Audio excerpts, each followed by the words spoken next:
is Chris Rutkowski, followed by Robert Painter. Is Mr. Painter here? Is Mr. Painter? Okay, you'll be next. Good afternoon, sir. Good afternoon, Chairman McDonald and Chairman Lawler and members of the Judiciary Committee. For the record, my name is Chris Rutkowski, and I'm the owner of Tri-City Trading, located in New Britain, Connecticut. I am here today to speak on opposition of House Bill 6173. As a pawnbroker, I strongly oppose this bill, 6173, as I feel as though my business is being discriminated against. Businesses that buy wearing apparel, jewelry, ornaments, household goods, or other personal property on a one-day event at a hotel or gold-buying party are perceived differently. Consignment shops, jewelry stores, antique stores, music stores, book stores, etc., they all have the same common trade. Purchase valuable items and are not held to the same regulations and laws as pawnbrokers must adhere to. For example, as a pawnbroker, we accept video games. A customer must be 18 years of age and provide a valid photo ID in order to sell or trade a game.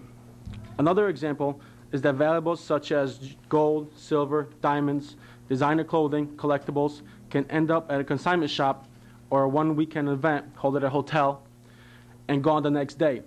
Also not required by law to report to our local police or authorities. Antique stores purchase valuables such as precious pieces of artwork, could be worth tens of thousands of dollars. And again, they are not held to the same requirements requiring them to hold the item for any period of time or report it to the local police department.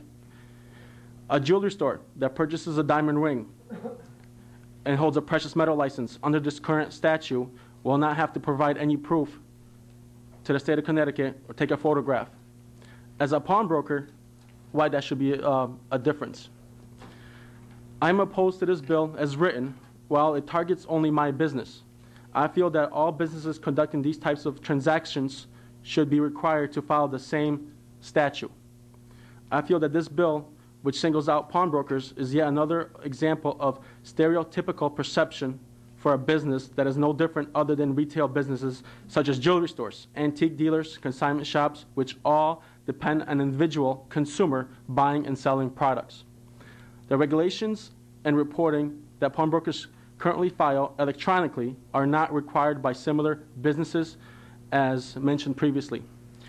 More importantly, proposed Bill 6173 will further increase the amount procedure that pawnbrokers alone must take. These additional procedures will cause my company to incur additional costs in the form of increased time, wages, computer software, and hardware in a declining economy. The additional costs that the state will incur will no doubt be astronomical, as they will also require time, manpower, computer and hardware, and operating and securing their systems. Thank you for your time and consideration. Thanks for your testimony. Are there any questions? Representative Lawler? Thank you, Mr. Chairman. Good afternoon, sir. Good afternoon. You operate a pawn shop? Yes, sir. And in what town is it located? I have one in New Britain, Norwich, and West Hartford. And as I understand it, some of the police departments in some of the towns already have like a computer-based data information system. Do any of those three towns have one that you work with or not? They all do. And so how would this change your practice? It wouldn't change my business, sir, into the extreme. Yeah. It would. I feel as though this bill, 6173 as written, is making us do exactly what we're doing already. It's taking it one step further, but also it's not. It's only targeting us, not everybody else that does the same thing as we do.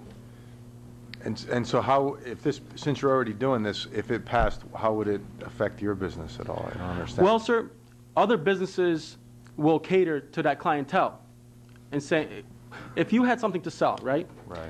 And you want to take it to a consignment shop and put it on consignment, they don't have to report that.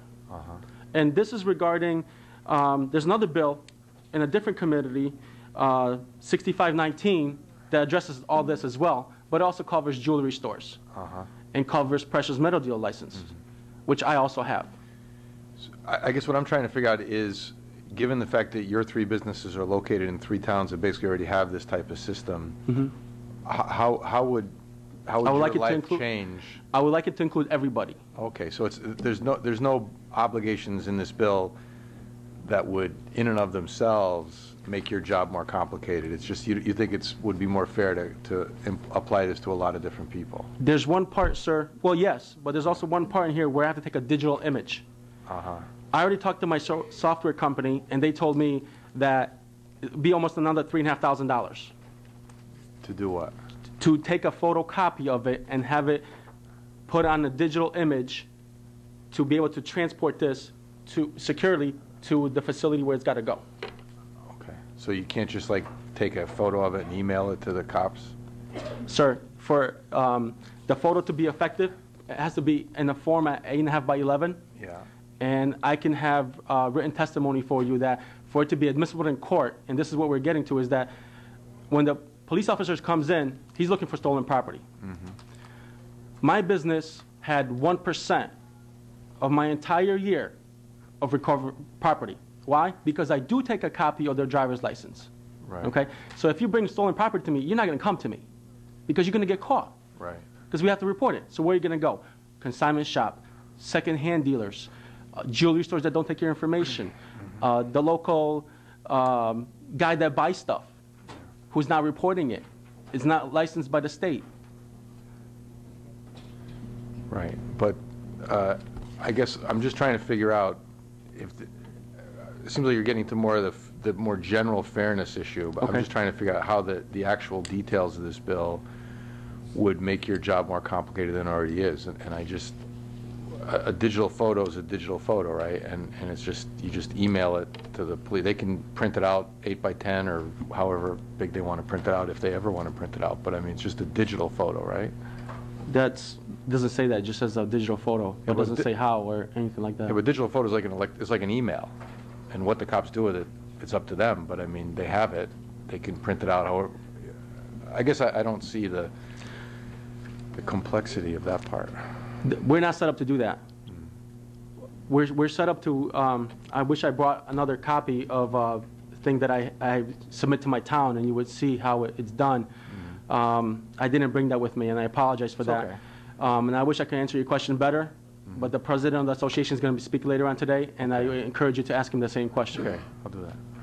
All right. And how many items, like in a typical week, how many items do you take in your 3 businesses or single business?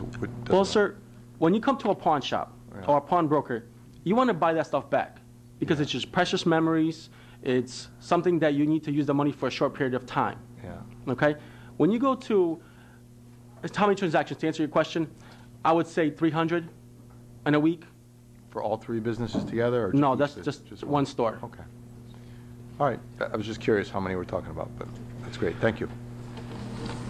Thank you very much. Are there any other questions? If not, thank you very much. Thank you, sir.